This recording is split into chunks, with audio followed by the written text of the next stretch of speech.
মালদা জেলার মোথাবাড়ি এলাকায় উত্তর লক্ষ্মীপুর গ্রাম পঞ্চায়েতের পিরুটোলাতে পথশ্রী প্রকল্পের আওতায় একটি গুরুত্বপূর্ণ ঢালাই রাস্তার কাজের শুভ শিলান্যাস অনুষ্ঠিত হয়েছে।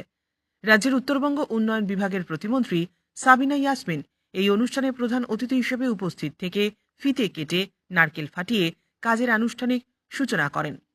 অনুষ্ঠানে উপস্থিত ছিলেন পঞ্চায়েত সমিতির সভাপতি অঞ্জলি মণ্ডল, তৃণমূল নেতা শামসুদ্দিন আহমেদ, অঞ্চল সভাপতি সেনাউল হক, উত্তর লক্ষ্মীপুর অঞ্চলের প্রধান বিপ্লব মণ্ডল সহ স্থানীয় বিশিষ্ট ব্যক্তি এবং জনপ্রতিনিধিরা। এই রাস্তাটি পিরুটোলা মসজিদ থেকে জহরদি টোলা কবরস্থান হয়ে তাফাজুল শেখের বাড়ি পর্যন্ত বিস্তৃত। রাস্তার মোট দৈর্ঘ্য 502 মিটার, অর্থাৎ প্রায় আধা কিলোমিটারের কাছাকাছি, এবং এর জন্য পথশ্রী প্রকল্প থেকে 2,58,09,816 টাকা বরাদ্দ করা হয়েছে।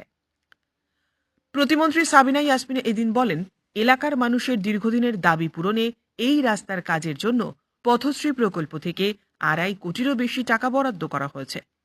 আজ আনুষ্ঠানিকভাবে এর শুভ সূচনা করা হল। রাস্তাটি সম্পূর্ণ হলে উত্তর লক্ষ্মীপুর এলাকার যোগাযোগ ব্যবস্থায় যুগান্তকারী পরিবর্তন আসবে। এই উন্নয়নমূলক কাজ গ্রামীণ এলাকায় যাতায়াত, ব্যবসা বাণিজ্য ও দৈনন্দিন জীবনযাত্রাকে আরও সহজতর করবে বলে স্থানীয় বাসিন্দারা আশাবাদী। পথশ্রী প্রকল্পের মাধ্যমে রাজ্য সরকার গ্রামাঞ্চলে রাস্তা নির্মাণ এবং উন্নয়নে অগ্রাধিকার দিয়ে চলেছে। শ্রীমতী মমতা ব্যানার্জির আশীর্বাদে আমরা পথশ্রী রাস্তার উত্তর লক্ষ্মীপুরের শুভ সূচনা করলাম। উনি নদিয়া থেকে 11ই নভেম্বর পথশ্রী রাস্তার শুভ সূচনা করেছিলেন। তার মাঙ্গলিক সূচনা আজকে আমরা এখান থেকে করলাম। প্রায় 502 মিটারের রাস্তা হবে এখানে, এবং যার এস্টিমেট কস্ট হচ্ছে 26,69,000।